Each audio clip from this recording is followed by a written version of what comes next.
I'm Howard Jackson, and today I'm talking with artist and curator Josie Jenkins.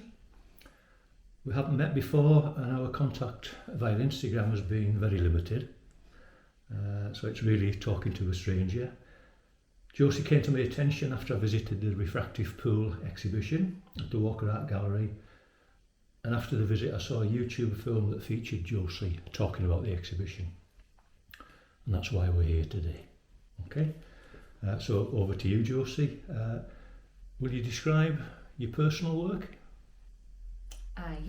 So I paint. I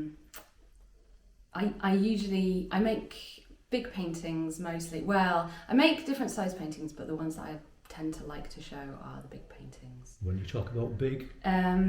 Big.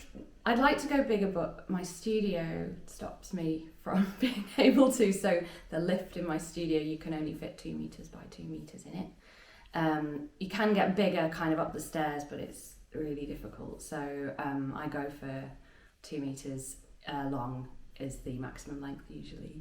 Okay. But then you can sometimes make paintings where you put two together, and I keep thinking, I need to remember to do that sometime. Maybe I say I want to go bigger, but maybe it's not true. If I really wanted to, I could do it, So that size, so how would you describe what you do? You mean how would I describe the actual paintings? Yeah.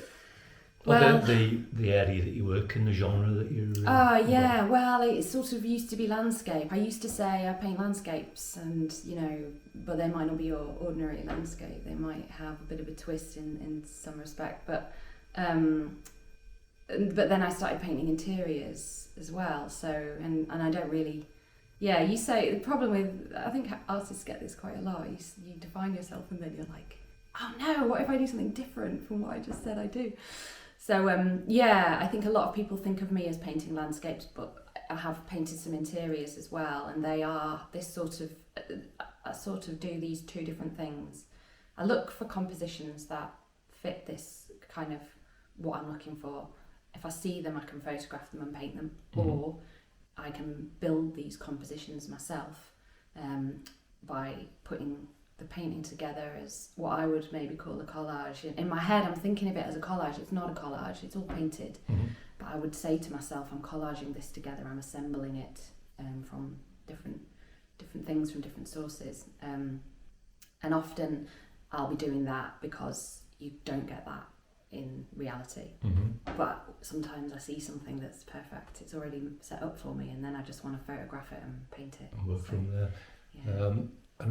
Surrealist in some ways? Yeah, it has been. My work has been described as surrealist by, not usually by me, and I think it's because I don't always, there's a lot about history that I don't know, and sometimes I think I'm worried about using terms from history, art history, because I don't always know what that means actually. But yeah, it's weird stuff. You wouldn't, I suppose one of the things I've always tried to do with painting is to not go so fantastical that it's not believable. And I think I would say the same for stuff that I personally am drawn to in things like literature. I don't read fantasy. I find it's off the wall. I just think it's daft. Yeah, it's daft. That's terrible. That's a bit of an insult, because I know it's hugely popular. And I do look, I love Harry Potter, but then there has to be a truth there that grips you. If there's no truth, if everything's just so far away from truth, I can't buy into it. Yeah. But I don't want that. I do love a bit of that ambiguity. I've always liked a bit of the uncanny, a bit of, what's that? What is that thing? Or this. There's an element when I looked at your pictures. I don't know if you know them, but Genesis, the albums of Genesis in the early 70s. So there was Foxtrot and Trespass, and you should have a look at them, because there's a bit of sort of weirdness in there. In the music. Or in the album cover. Album cover, right? Yeah. Okay, I will definitely check them out. Yeah, great. So next one then, where did it all start? The painting. Yeah, I don't know. I guess I would like to say it started in my jeans. Yeah. My mum and dad are quite. I would say they were both quite creative. My dad likes poetry, and he was an English teacher. And he's expressive and likes theatre. My parents met at Amdram. My mum's a visual artist, so she does craft. She's an excellent calligrapher, and I describe her also as a designer. I've never really heard her describe herself like that, but I describe her as a designer, and she's an amazing designer. So I guess there's this element of, I imagine a lot of it comes from it running in the family, you know. And so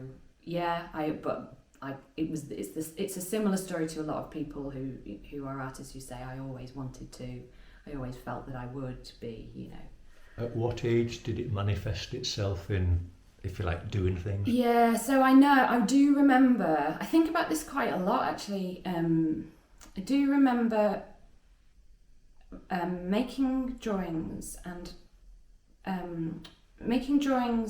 in primary school, and people saying they were good and feeling good about what people, you know, feeling, oh good, someone likes me because when you're young, being popular is just so important, isn't it? So I remember this feeling of, you know, I won a competition in primary school to I think it was illustrating a poster or something like that, and you know, I got to win a book, you know, and so I remember that feeling. I think that can obviously make a difference, or it can be that kind of, all right, so I know I'm good at this. But I went to a very small primary school, really small. There were 15 people in my top class, and that was 2 years of people. So why was it so small? Is this out in the sticks somewhere? Yeah, not too far out, but it's in a village near Hull in East Riding, Yorkshire. So the school, it was just a small school. It wasn't as small as some of the other villages. They were really tiny, but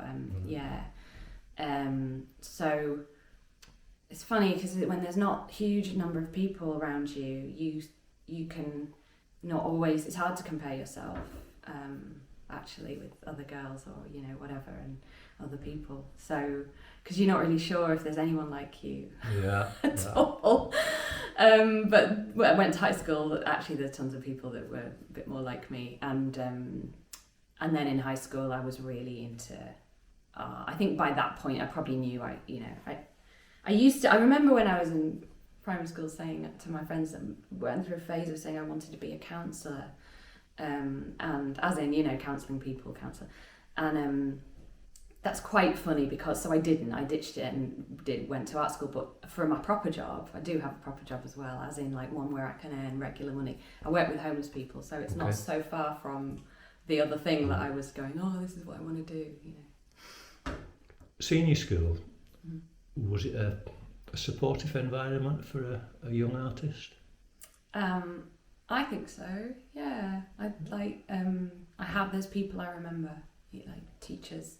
I had some really, really nice art teachers, and we had a new head that came in sort of when I was I think I was GCSE, up to GCSE, and I think she had to teach the art class. I think there weren't enough teachers at the time, you know, and she had to pick it up herself. And she was really great and really, really encouraging just for that couple of years that she was teaching me. Have we got a name? No, I can't remember anyone's names. I can never remember anyone's names. Right. I'm really, really bad at names. Right. And I'll be able to tell you after, maybe, if I think of it. Well, if you can, I'll put it in text just because she needs a credit, really. She needs a credit. I sometimes, there were others. I feel like I wouldn't want to single her out. Okay. But I don't know why I think about her, but What sort of work were you doing in senior school? Well, they just tell you what to. So in GCSE, I think you generally were told what to do. You weren't given huge. You know, there would be a brief. So I remember drawing a portrait. We had to do a portrait. I remember drawing a portrait in oil pastels.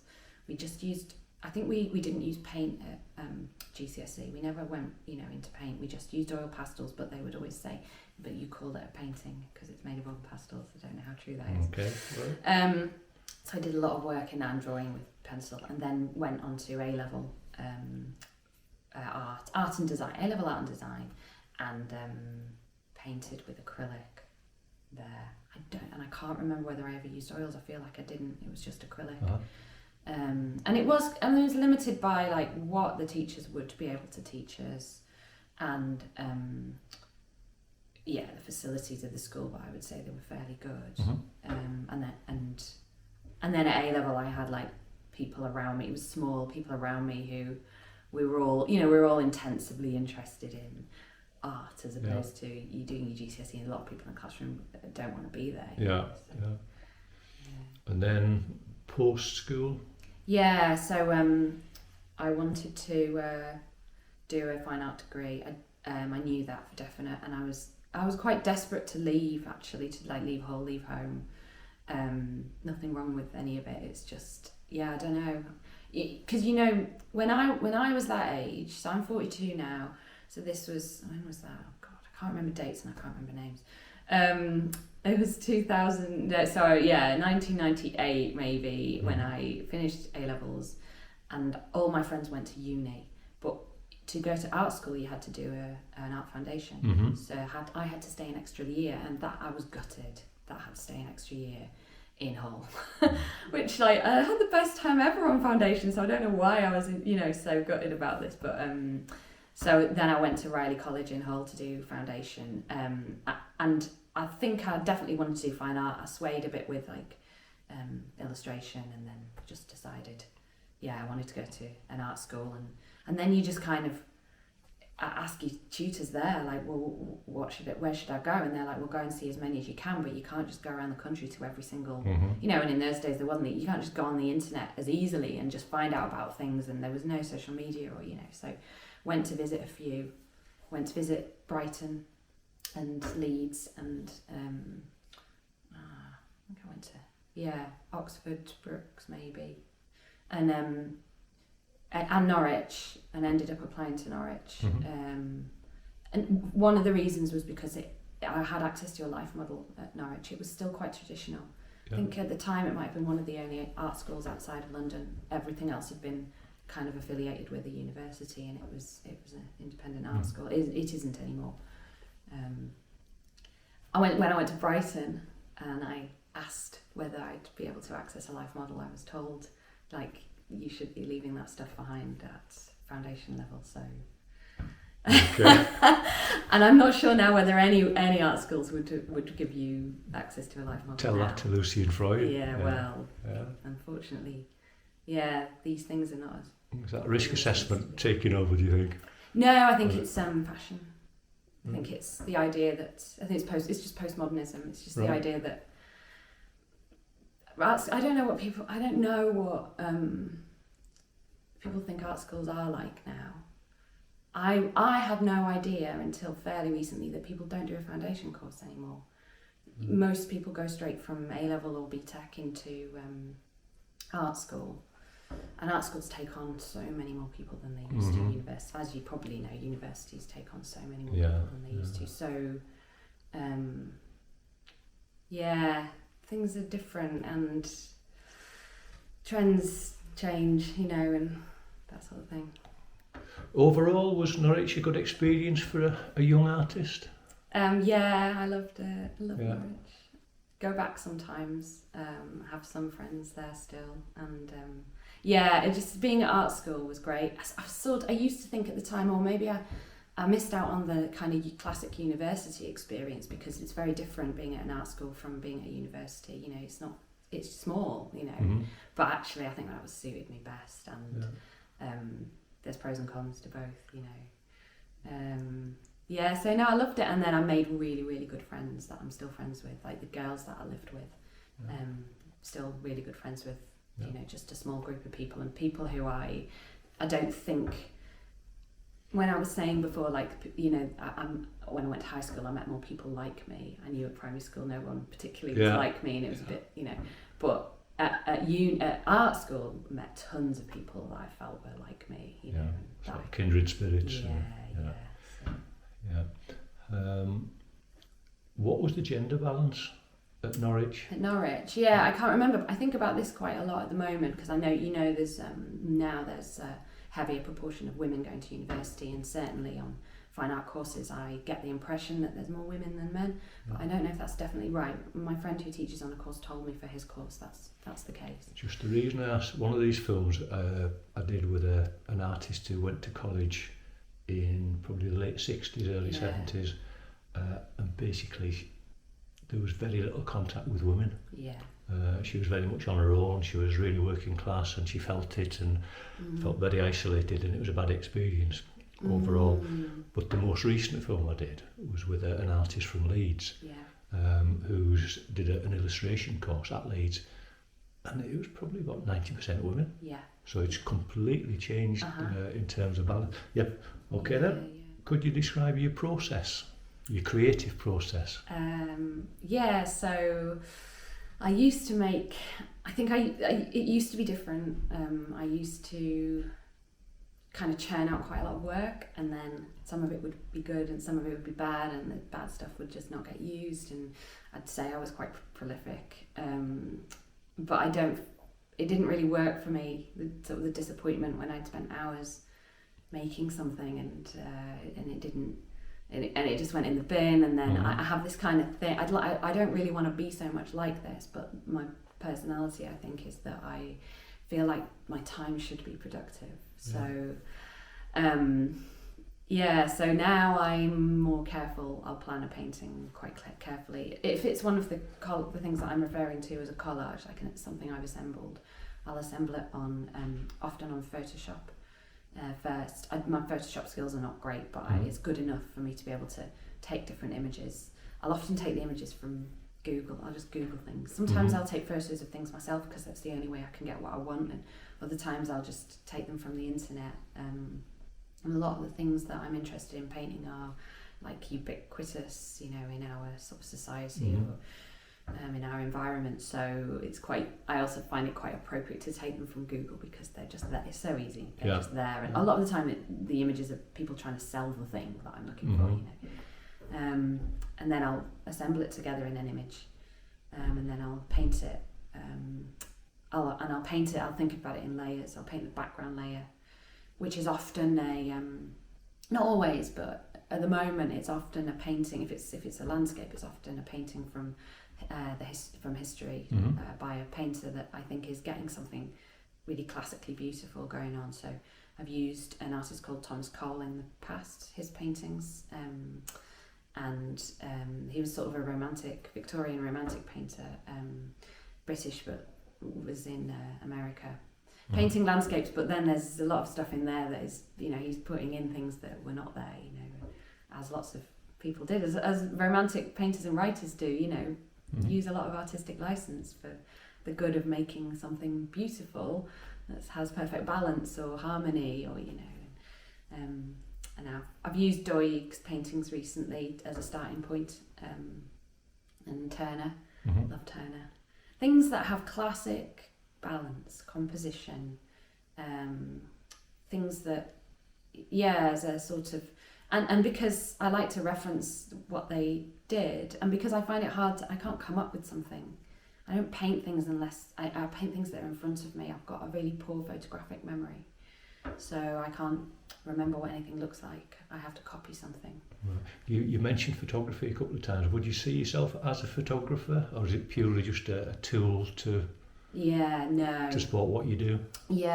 Just take the photos because I want to paint things. And I like photography, but for me there's something about the human hand being present. So the kind of photographs I like are often ones that have been manipulated, or that feel more like a painting. But I like to see that the person's made a mark, and photography is a step away from that. The tech comes in. Sanitized it almost. So for me, and that's the kind of painting that I like as well. And okay. Right. Okay, moving on, still process really, but what does a normal day look like for you? mostly I don't paint. At the moment, I don't make many paintings at all in the last few years, but I do feel like the ones that I have made I've been quite happy with. Yeah. So I don't mind too much. I used to get really stressed that I wasn't painting. And now I've realised it's fine. It doesn't matter. Yeah. It really doesn't matter. So I spend most of my time, I'll spend a lot of time on a computer answering emails. A lot of time on my phone answering things. I'd like to do less on my phone. Is this linked to creative work or linked to counselling or? Nothing to do with, it's linked to creative work. Support. No, I do that 1 or 2 days a week. Yeah. In a hostel, and it's very separate from the art stuff. Right. The people I work with don't know particularly that I'm an artist or anything like that. So if I'm not there on maybe the 3 days a week or so that I'm, doing other things, I'm kind of juggling all this different stuff because I do a lot of stuff that isn't painting. I work with other people in collaboration often, and I maybe put on group exhibitions of work that I like, and the person who I'm collaborating with likes. There's some kind of balance of what we like together depending on who it is. So that's why I guess you referred to me also as a curator, because I've done this, and I do at the moment. Yeah. Is the curating, going off piste a little bit, is the curating an art form in itself for you? Is it something that you're seeing something through? Yeah, I don't know. I think about these sorts of questions all the time. They fascinate me. So my friend said to me, a guy that for Refractive Pool, for the project about contemporary painting in Liverpool that I ran with Brendan Lyons, we interviewed different artists a lot. One of the artists we interviewed, he's I think he went to art school in the 60s, and he said, people say my practice now, they use the term practice all the time. He's like, we never used to say that. We used to use the term practice. It wasn't a thing, and these things make me really think, because we've come up with this. I think in my head I was part of this. I sort of came up with this idea that everything I do is art, and now I'm like, it's not really. It's just something else. It's creative. So if you say to someone, what is an artist, everyone will just give you a different idea. They'll give you, and they might mean, some people will describe a musician as an artist, some people will describe a writer as an artist, and some people might describe, like you said, it's a creative process to do a million different things, and so in one way it is, and in one way it isn't, if you see what I mean. And I feel like I'm an editor. I describe myself as a good editor. I'm not even a very good writer, but I am a good editor, I think. Editor in terms of choosing what goes in an exhibition, or in terms of text? Yeah, both. Both. Yeah. Like, I can't do the thing, and I don't like working on my own particularly. Yeah. But if I work with someone else, I can take whatever they've got to say that they can't edit down and edit that down. Yeah. Or I think I can go out and see a lot of things that I think are great and work and figure out what might look good together in an exhibition, or how you could show some things together and they would have a relationship, and that might be interesting for people, or maybe even edit in terms of I just try and use my intuition to decide what I think's good, and just hope that other people would agree generally that that's good. So that takes us nicely into curating, but I'm getting a sense that you're not that keen on the term curating, and that there's maybe another term that fits better with what you do. Yeah, it's not that I'm not keen on it, actually. I think it's fine as a descriptive word. It's just, and then I just sort of start to think, because I'm interested in specifics, I think, well, what does that really mean? What does it mean, and what does it mean to other people, and what did it traditionally mean? Has this changed? And a lot of my time, I would say, I'm spending kind of doing some kind of organising thing, like communicating with people and organising. But yeah, my friend who I met in China when I was there doing a residency, and she's Dutch, and she would say, I've made an exhibition, I'm making an exhibition, I've made an exhibition. And I love that term, you know, because maybe she said this because it was some kind of direct translation, or maybe it's just limited English, you know, but sometimes I think when people have limited English, they come up with the better words to describe what they're doing. It's interesting, people talk about making a portrait. Not taking a portrait. I made it, yeah. Yeah, and I suppose it's partly about, you're not just taking what's there, you're creating things, you're bringing things in to make it happen. Right, so, but making, and it's not a word I feel comfortable with. Yeah. I understand why people use it, but it's not like a proper word for photography. You take a photograph and... Yeah, I made it. I don't like it if people use... I think if you're using it to have some kind of pretentious air, that's not... You know, I'm not into that. Yeah, because I just think, be honest, what did you do? Yeah. But yeah, if someone's using it as a descriptive way to be like, more like, no, this is... The way that I did it is different from just this thing, you know. Yeah. So I'm sensing there's a bit of ducking and diving going on there, a bit of sort of talking to people, a bit of collaborating, if you like, sort of feeding people, and trying to maybe sort of promote the whole thing, which comes into Refractive Pool, trying to promote the whole arts notion, if you like, or access to arts. Yeah, definitely. That's a very good description. Right. And I really... Ducking and diving. Yeah, and like feeding into something and feeding from it, and all this kind of... Well, it's just relationships, isn't it? Like I really, really like people. Yeah. It's my biggest distraction. My biggest distraction from painting is just people, and can't help myself.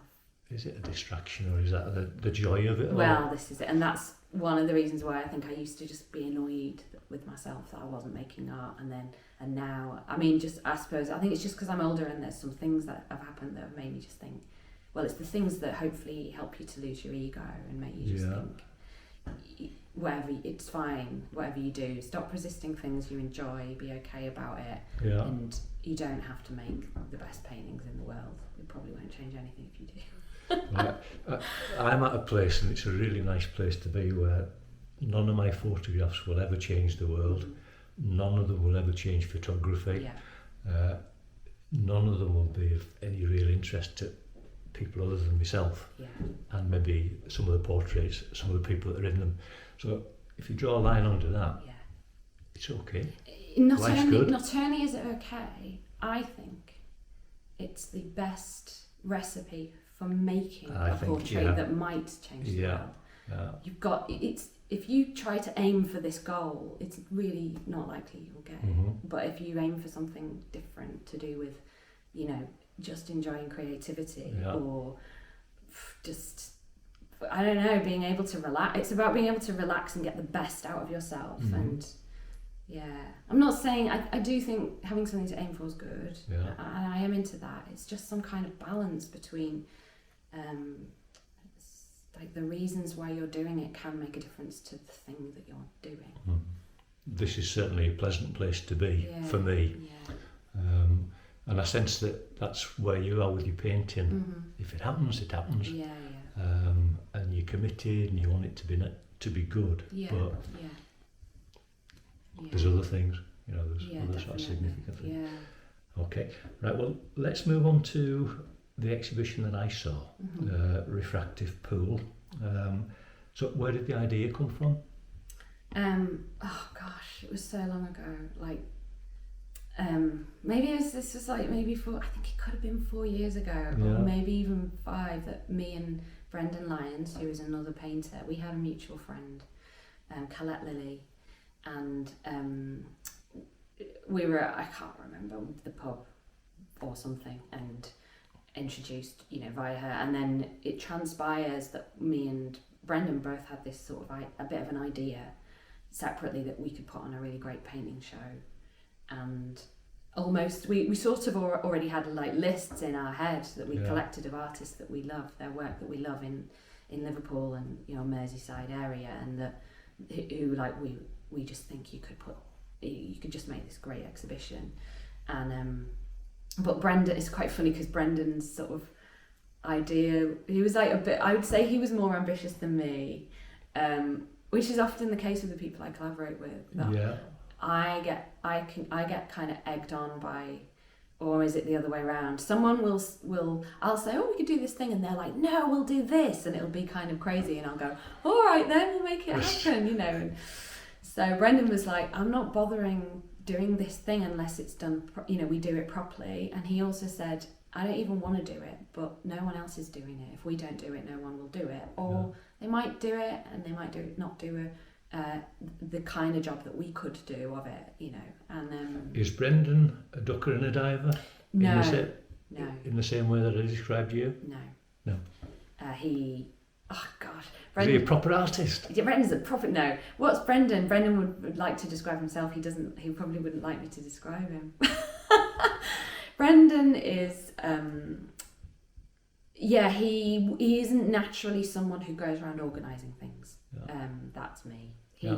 But he has vision. He totally has visions. He had a vision for Refractive Pool. And a lot of the time I'm not always sure about stuff. I'm not sure what I want. I'm not sure what will look good. Brendan is often really quite sure. He has ideas that are strong. And that fits into when you said you didn't have a photographic mind for images. You needed to work off something concrete. Mm-hmm. Yeah. I mean, I do wonder whether my memory problems. I'm not saying I have huge memory problems, but I do. I haven't got a great memory, and I do wonder whether that coincides somehow. It might just be correlation, but with my photographic memory thing. Yeah, I don't know. It's interesting. Yeah. Okay, so you decided to work together. So he was very ambitious and said we should approach one of the institutions. This exhibition should be in one of the major, public art galleries in Liverpool. And we thought we tried a couple of ways through. We thought maybe this or that place might have us, but really the Walker Art Gallery was we were really going to them to say, obviously we want to do this with you, but we would not expect you to say yes, but can you help us find someone? And actually, mainly down to Anne Buchanan and Charlotte Keenan. Anne's left now, but Charlotte still works for the Walker. Mainly down to them giving us a chance.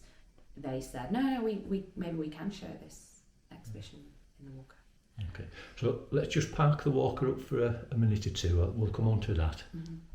One of the things that interests me is of all the artists in that exhibition, 21 rings a bell, is that about right? That's correct.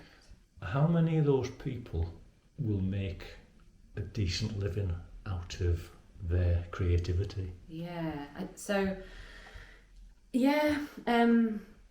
I'm not the taxman, by the way. I know. I think I've been thinking about this a lot recently. Yeah. One of the reasons I think about it because I'm interested in truth and honesty, and which I think is sometimes quite hard. It's quite hard to be honest when you collaborate because there's other people's sort of reputations at stake, and honesty isn't always a popular thing. But I read a book recently called Why Are Artists Poor? It was written about 20 years ago by this guy called Hans Abing. He's Dutch, and he references Holland, but often also the UK and America in the things he's describing. He's an economist, but he's also a painter and drawer, artist, and sometimes a photographer.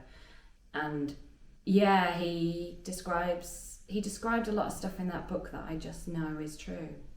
And there's the reasons why. The answer to this question is probably nobody in that exhibition will have a good living from being an artist. Yeah. And some people would say, well, there shouldn't be an emphasis on that. Why are you emphasizing that? Why does it matter? But actually, I think the truth matters, and we might not be able to change this situation because it has a lot to do with the economy and markets, and it has a lot to do with human nature and what people value and what they want to buy. So it might not be something we can change, but I don't think it's something we should lie about. And the problem is that often I think artists feel that it's bad to say things like, well, I worked for 2 days a week in a homeless service to earn money because I can't earn money the other way, or because I'm not earning money. Maybe I can, and maybe I'm just not putting enough emphasis on it because I don't care that much. Yeah. And, you know, and so sometimes I think if artists put out the impression that artists feel like they shouldn't put the impression out that they're not very successful. Mm-hmm. I'm not selling much work. People will be like, all right, you're not selling much work, and paintings must be rubbish then. And I think it's a bit of a shame that this honesty can't be there if it's just true. And it's really complicated why it's true.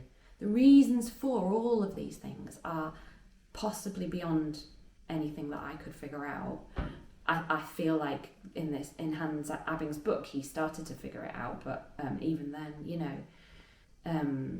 but it doesn't mean it's not true, and that's the starting point. Is saying what's true. A few reasons why I asked it. When I was running the video business, which, as I said before we started filming, wasn't a huge success by any means, and I'd go for weeks and weeks without any work.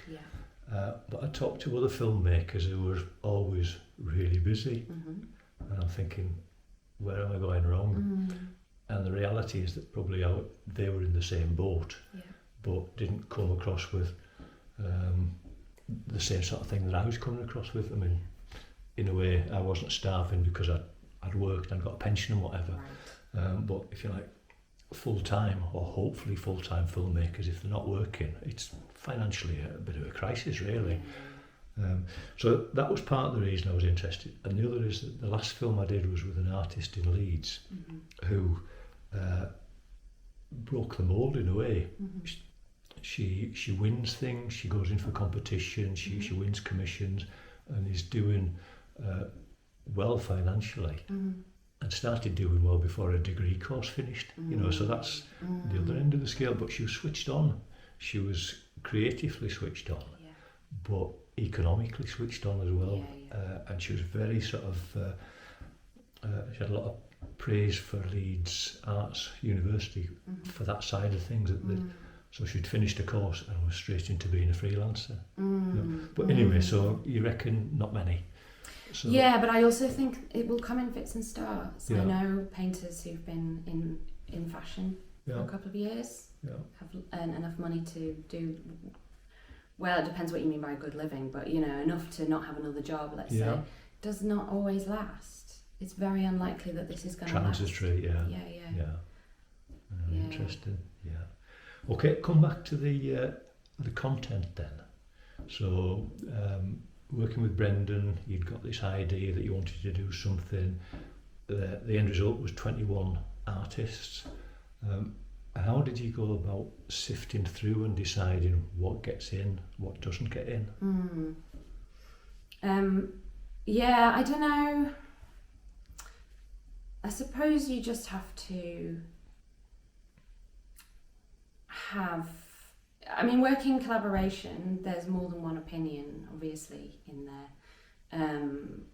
We spent a lot of time interviewing artists, and the exhibition got stretched quite far, so we decided we were going to do it quite a few years ago, and then actually the exhibition happening got pushed and pushed because firstly because of a programme change by the Walker, and secondly because of COVID. So it was like it was a long time that we spent thinking about this, and from year to year the selection could have changed, you know, because artists appeared within the space of a couple of years that from once when we started looking. So we spent a lot of time researching, and when we did come down to sort of a final list of what to show, there was a pretty good consensus between me and Brendan. It was I would say we were both totally in agreement anyway. We were happy with, there wasn't anything that either of us were completely against. And it's this kind of, how do you describe it? You're sort of using your intuition for a lot of it. Some of it was about a kind of, the exhibition itself had a specific sort of context in the sense that it's about contemporary painting, artists that use paint, not necessarily always paint. You know, they'll use it in different ways, something quite broad. So we had this idea. The exhibition does lots of different things. It was meant to be a broad representation of how you can use paint. It was meant to be a broad representation of the kind of artists that you've got making work in Liverpool, and different styles and different ways of, you know, making paintings, different types of painting.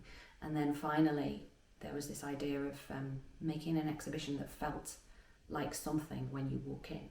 There's not necessarily just paintings on the walls, there's all sorts going on. It was meant to feel like something conducive in that moment when you walk in. You could look at the whole room in a broad sense. It fits together. Yeah.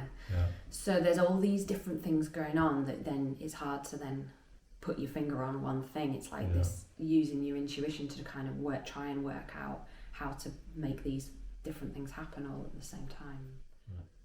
You talked about wanting a cohesion, or if you like, an entity in the exhibition. So this is Refractive Pool that we're talking about. So how do you go about layout and sequencing of work? Because it's very much, you walk in, you walk round. Do you know, at the Walker, I learned so many things about how this goes on. Like, so I had a solo show at the Blue Coat about a year before the Walker exhibition, and at the Blue Coat we bring a load of my work in. Me and the curator stand there and move it around until we think it's right, and then everything that doesn't get used just got put in the stores until the exhibition was open. Finished, sorry. The Walker, so everything's so different, partly because it's much bigger, but also it's and because it's a museum with historical, very valuable artworks in it, and they have processes for that, but we still need to follow those processes. So they've got a 3D designer, and the 3D designer decides, like, works out.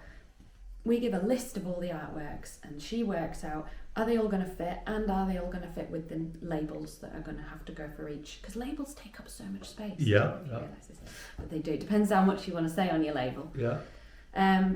So we had to give all the images, all the sizes, all the titles really early on before the show opened, and then that had to be planned in.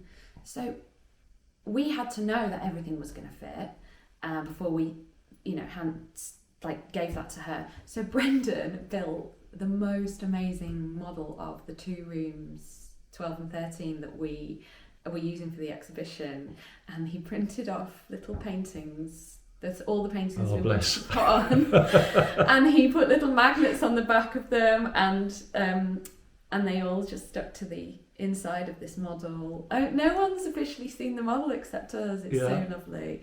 And so then we moved it all around, and it was right, like, in this little model that he'd made, because it was the only way we could really do it without being these 3D designers, like, you know. So we knew it would fit, and then we passed that over.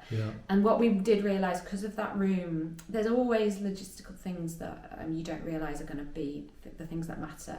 So for instance, there's 2 radiators in that room, and they can't be moved, and there's seating over them.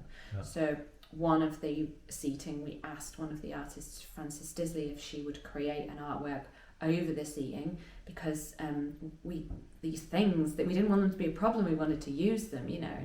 And we didn't want to put partitions up, partly because there wasn't room for it. So Gareth Kemp's painting is self-supporting, and it stands at a sort of an angle, a kind of double-sided painting.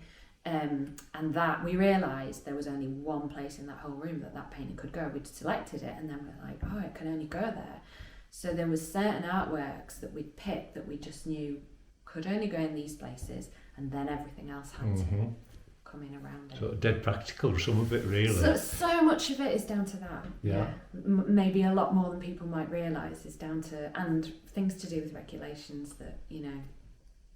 So there's so much. I mean, we've got floor tape, but actually we had to, you know, usually in the Walker you'll have these mini barriers. We didn't like the look of them, but so we had to request that we would use floor tape instead, and that we'd all take the risk of, because people step over floor tape more than they do mini barriers. You know?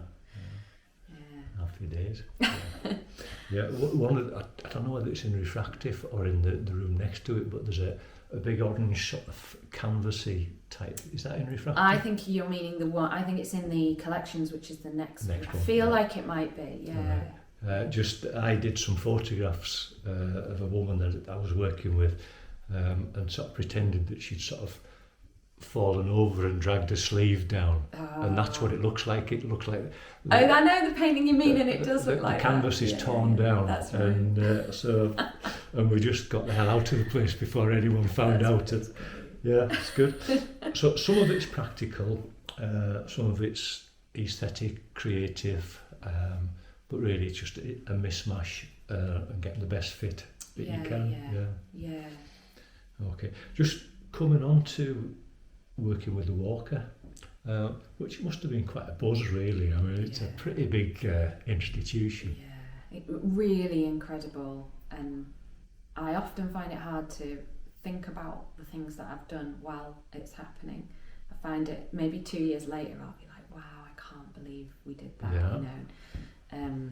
But one of the things that just blew my mind was after they had the Tudors on recently, and they had the big barriers outside, banners outside the Walker.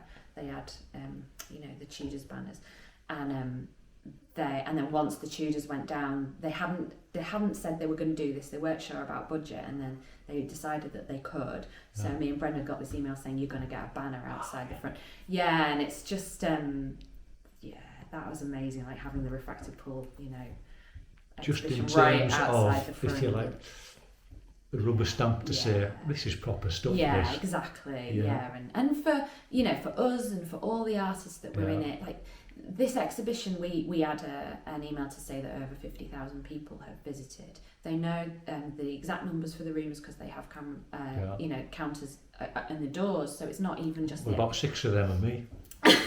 We have a joke that it's like Brendan 50,000 times. He lives up the road, so he can come. Just clocks a few each day. That. So if you think about local artists making work, we'll have a little studio show, and if you're lucky, 100 people will come on the opening, and then probably hardly anyone during the week. Yeah. And honesty again. Yeah, well, exactly. Yeah, then that's honest, and fair enough. It might be that really important people to you came and saw it, but the general public will probably not. I think a lot of the time it's because, there's a lot of reasons why it might be, but one of the reasons is that general public just maybe a little intimidated to go to studio shows, or they don't know that they exist, or they don't know that it's okay to go, or what to expect if they go. It's not something that's kind of normal for them necessarily, and it might also be because they're not interested, and that's fine, but people will go to the Walker who won't go to other little things like that, and so these are the kind of audiences these artists are getting compared with what they would for another show. I mean, that's brilliant. 50,000 people, that's amazing. Yeah, absolutely. Yeah. So, but in terms of, if you like, the practicalities, so you talked a bit about having to work well in advance, them having their own sort of 3D planners. Any other sort of issues, or if you like, eye openers to do with working with the Walker? I feel like there's loads, and now I won't remember any of them. Yeah, we had public liability, indemnity insurance for all the artwork. Yeah. So this was just a total hoo-ha, getting all the details really far in advance. Yeah. Anything that comes in, you have something to sign to say that the work's coming in. Anything that goes out, you sign something to say the work's going out. Contracts for everyone. It's so much admin work going into it.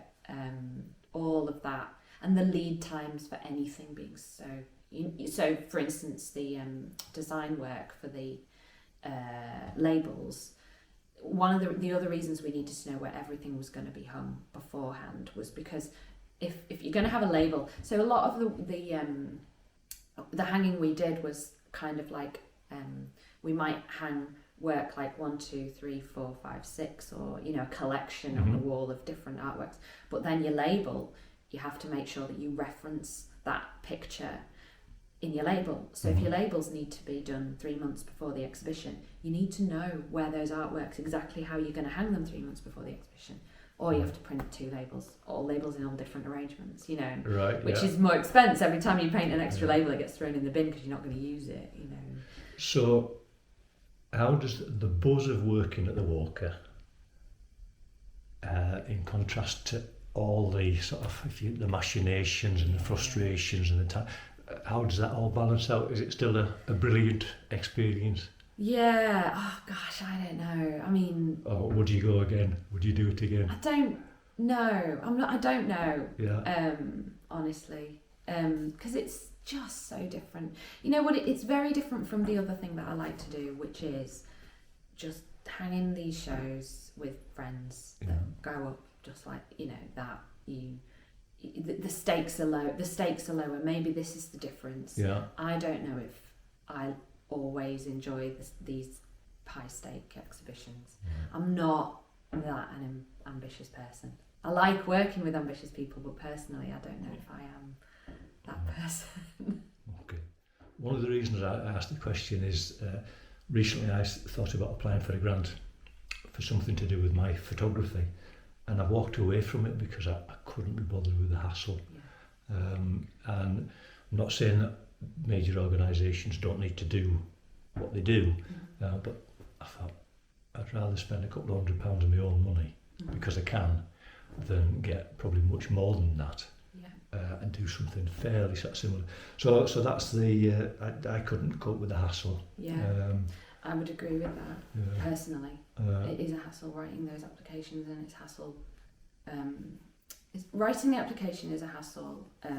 Doing, you know, obviously all the things during it and the evaluation that you need to do, and also there's if you're interested in autonomy, which is something that's difficult because you can never really be sure how autonomous you're being. It's easy to lie to yourself, you know, all the time about why you do the things you do. What does autonomy mean really, you know? But there's certain things that funders want you to do that you might not want to do. Next question is about engagement and interaction, and it feels like that's something strong in you, that you want to have an interaction with people who come, but also be engaged with them, and you're involved with teaching, and there's been the talks. So just what are your thoughts on engagement and interaction? I do. It's something that I feel quite strongly about generally, that people should be made, if you want to get the best out of anybody, you need to make them feel comfortable. And it can, you know, and it can, I know I keep relating things to truth and, you know, honesty and that sort of thing, but if you can create a situation where you and your audience can be honest with each other, you're going to get the best out of each other, you know. So if you can create a situation where someone feeds back to you about your work and tells you what they really think, you can make better work, maybe, on the back of that. If you create a situation where the person tells you what you want to hear, probably not going to make better work. And for your audience, if you come in and do an artist talk and say a load of stuff that makes you feel great, then you might feel great. But if your audience have no idea what you're on about, and they're just kind of there going, just because they feel a bit silly because they think they're the only one in the room that doesn't understand what's going on here, then I don't know, I just think, well, they probably won't come back. Or they're not going to learn anything really about your work or about you. And so I like to try to say things in a way that people will understand what I'm saying or feel comfortable. I just think the thing about communication is it's about you being able to try to honestly express yourself, and the person understanding what you meant, what you intended by what you were saying, you know, and if that's not there, what's the point? You know? And what sort of feedback overall did you get about Refractive? We've had really amazing feedback, and from different types of people. So some people will go to the exhibition and they're artists themselves, and the feedback they'll give is, you know, things like, it's just great to see someone who is doing something they would aspire to, So some people will come to the talks who are students, and they're thinking, they might ask questions about, like some of the questions we've had have been, so what would you suggest an artist in my position should do to be able to, get themselves a show at the Walker, for instance, or whatever. And then we've had other people who've gone to the exhibition who've told us they really liked it, and they'll say something like, well, I wouldn't usually go, or I wouldn't usually look at contemporary art, or I went to see the Tudors, but that was free, so I just went to this as well, and it has all been really positive. Yeah. The thing I liked, and it's purely selfish really, is that when you walk in, there's a sign there that says, tag us in your photographs, which is a very explicit way of saying it's okay to take photographs. Totally. And I took that to heart and brought 2 people and did sessions with 2, call them models if you like, or creative partners. And I loved it, and I learned that, if you like, modern art, contemporary art, produces, if nothing else, lovely backdrops for portraits. Oh, fantastic. They've changed their approach. So you probably didn't notice, or you might have done. Yeah, it probably was the signs that you saw. Yeah, they used to say, if you're going to take a photo, make sure it doesn't have a flash. And it used to be like big X in the, and you'd get a bit worried. And now, they're exactly trying to get people to take photographs, because they will then, like repost them on social media and like them. And so the attitude has changed completely. And is that because there was no point trying to stop it? Or is it, if you like, a sort of policy decision that it's a good thing? Yeah, so I think firstly, I imagine the first anxiety was over the flashes. Yeah. But now most people do not take photos with cameras; they take them with their phone, and they don't usually flash. Yeah. And then and that was often for historic artwork, so it wouldn't necessarily matter as much in a contemporary art gallery. But and then the second thing I think is because. It's they not only do they know it's not a problem now, they want people to be sharing photos, because audiences are increased massively via social media, and whether you agree with this or not, funders might include stats on audience reach to also include via social media. Yeah, it's there. It's not going to go away, is it? Okay, we've covered a lot of ground, and it's been great. I've got one final question, which I ask everybody in this series. So the final question, which binds all of the films that I'm doing, all the film conversations, is there something about the city of Liverpool and the people of Liverpool that has an impact on you and what you do, either as a painter or in all the other stuff that you do, which might be called curating or editing or whatever. So the impact of being here, and is there an impact? Yeah, I think there must be. Yeah. But it's just hard to put your finger on it. Because, environmental factors, it's like they're so broad. There's so many different things. So there's like individuals that I've met that have changed what I've done. Yeah. And there is a culture in Liverpool that is different from a culture in another city, in another city, in another city. And there's the studio that I decided to, stay in, the arena for the last however long. And there's, the size of the city. And there's the environment that you look at every day when you go out, compared with if I was in Manchester or, some other place. And so I know that there will have been an impact, and it's just really hard to know specifically what. Do you know what I mean?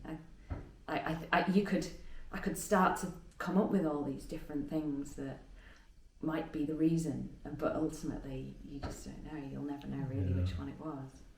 So you don't over-intellectualise it, you just think it's a good place. Yeah, or sometimes, crack on. Yeah, but then there is this, I do like I love speculation. I do like over-intellectualising stuff. But also to know that you'll never know. It's this thing of being able to talk about something, say all these different things, all these different maybes, but then also to know that you could have got it completely wrong. It could be just this one thing or that one thing, or Yeah, I've done a lot of photography in Liverpool and sort of was thinking that everybody's an artist, everybody's a creative. But more recently I've done the same thing in Manchester. And so is it just that everybody's a creative everywhere? Yeah, or right. So, I do think that different cities draw certain types of people in. yeah. Because people generally do kind of self-group. You know, they will sort of... people will be around other people who are like them. Mm-hmm. You know, they'll just naturally do that. It's just human nature.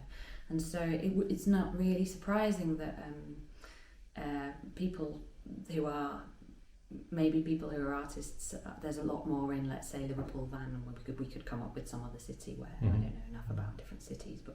But my parents run a craft, they don't anymore, but they did run a craft business, and they always used to say like, oh, we never get anyone in Cumbria buying, because they sold the kits and whatnot.